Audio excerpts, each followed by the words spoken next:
Okay, so I was purposely trying not to formally respond to my former editor's recent posts about me because I didn't want to cause more unnecessary drama around this situation or bring any more negativity toward this person. However, over the last 2 days, I feel like this person is now forcing me into having to say something because they're now blaming me for their poor mental health, for being the reason why they can't afford basic necessities, and for exploiting them, which is not something I take lightly and am gonna just let be out there without commenting on. On top of that, this person has also now doxed my legal name and my personal email address, as well as shared a bunch of our private conversations and business invoices publicly without my consent. So my former editor's original TikTok post, the one that most people have seen and started all of this, left out a lot of details of our working together over 2.5 years ago. So the only reason I'm now making this video is to give those details and pretty much just stand up for myself. And just so this video isn't 10 minutes long, I'm going to write things out on screen and then you can pause and read them. So this is for context of how we first started working together. This is context about how this person was paid. This is context about our communication and how I did give raises without them asking. This is context that I wasn't the only YouTuber they were editing for. And this is about the wheelchair donation. I legit have no words for how I've been feeling about all of this the last couple months because she's been messaging me both privately and then publicly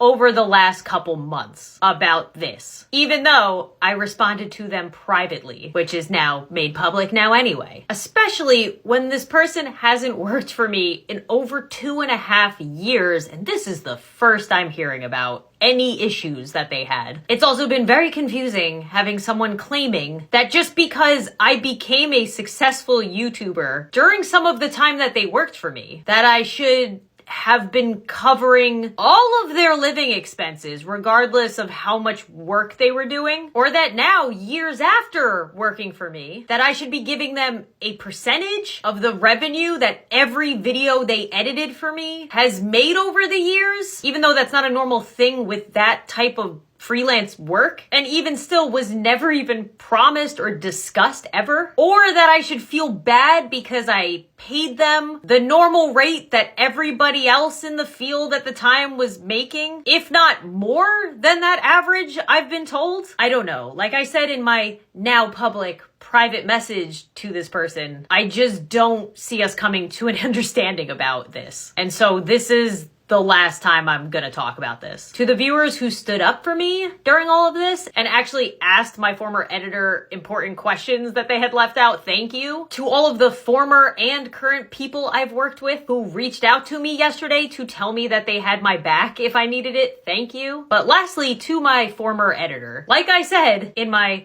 now public private messages to you, I honestly still wish you well. I hope things get better for you. I really truly do. Life has been hard for you. I understand that and I empathize with that. And I can't even begin to imagine how hard it is living with a disability. But blaming me for everything is not fair.